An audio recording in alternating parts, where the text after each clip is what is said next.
কিছুদিন আগে আলোচিত কন্টেন্ট ক্রিয়েটর আশরাফুল হোসেন ওরফে হিরো আলমের ওপর দুর্বৃত্তরা হামলা চালায়। মোটরসাইকেলে করে আসা একদল হামলাকারী তাকে পিটিয়ে আহত করে রাস্তায় ফেলে রেখে যায়।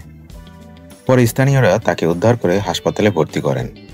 বর্তমানে তিনি কিছুটা সুস্থ হয়ে বাসায় ফিরেছেন।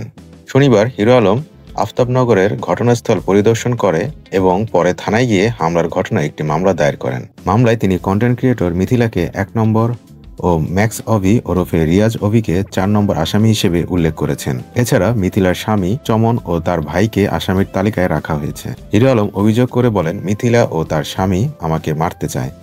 অন্যদিকে ম্যাক্স অভিও আমাকে হত্যার চেষ্টা করেছে, কারণ সে বহুবার ভিডিওতে বলেছে রিয়ামণিকে বিয়ে করতে চায়। আমাকে মেরে ফেলতে পারলে সেই সুযোগ পাবে, এই কারণেই এই হামলা। বর্তমানে পুলিশ ঘটনাটি তদন্ত করছে এবং অভিযুক্তদের বিরুদ্ধে আইনগত ব্যবস্থা নেওয়ার প্রস্তুতি চলছে বলে জানা গেছে।